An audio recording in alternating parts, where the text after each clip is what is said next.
Ron Paul Institute for Peace and Prosperity welcomes you to 5 Minutes, 5 Issues. Starting in 5, 4, 3, 2, 1. Hello, I am Adam Dick, a Ron Paul Institute Senior Fellow. Let's start. Issue 1. On Monday, Judge Gloria Navarro dismissed with prejudice the prosecution of Clive and Bundy and 3 other defendants, including 2 of Bundy's sons. The prosecution related to the defendants' involvement in a 2014 standoff against United States government agents who had attempted to remove cattle from the Bundy Ranch in Nevada. The dismissal bars a new trial on the charges in the dismissed case. In announcing the dismissal, the judge, who on December 20th had declared a mistrial due to the U.S. government withholding evidence from the defendants, condemned flagrant misconduct on the government's side, and declared that the universal sense of justice had been violated. Issue 2. The U.S. House of Representatives approved on Thursday legislation that extends for 6 years the Foreign Intelligence Surveillance Act, Section 702, used to justify the U.S. government's mass surveillance program. Bipartisan leadership support was evident for the surveillance in contravention of Bill of Rights protections. Near the end of the floor debate, Democratic leader Nancy Pelosi spoke. After offering platitudes about her commitment to defending the U.S. Constitution, privacy, and civil liberties, Pelosi thanked the people in the intelligence community for their patriotism, declared we are so proud of what they do, and expressed her support for the bill. Republican Speaker Paul Ryan also spoke, urging House members to vote for the bill and thanking Pelosi for her support. The 35% of voting Democrats who supported the bill, together with the 81% Republican yes vote, produced a vote of 256 to 164 approving the bill. Issue 3. In a Tuesday article at the Ron Paul Institute website, I discussed U.S. Attorney General Jeff Sessions' recent memorandum, rescinding some prior Department of Justice guidance to exercise some restraint regarding prosecution of some people whose actions comply with state marijuana laws.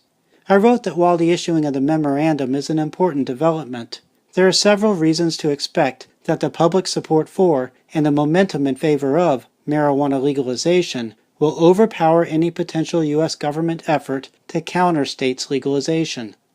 Talking about legalization momentum, Vermont appears about to become the first state to legalize recreational marijuana through a bill passed in the state legislature and signed by the governor, rather than a ballot measure vote.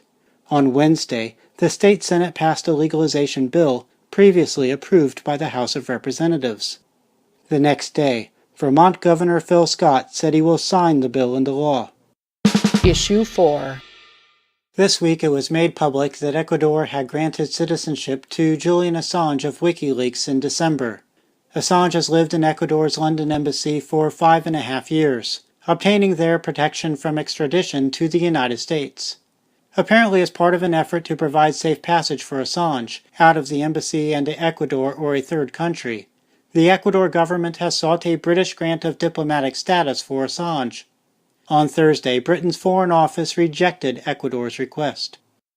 Issue 5. The Washington, D.C. City Council voted unanimously this week to rename a portion of the street in front of the Russian embassy in D.C. after Boris Nemtsov, who was killed in Moscow in 2015.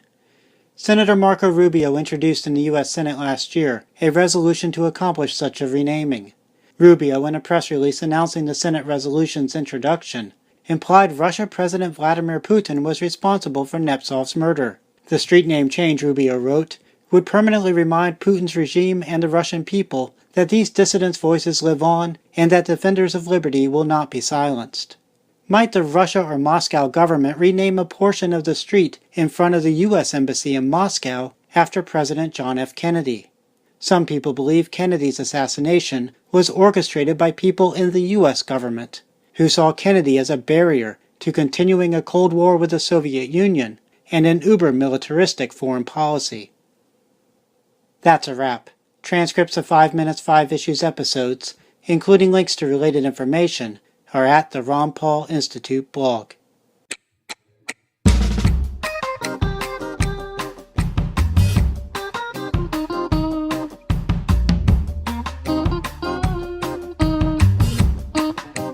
Five, four, three, two, one.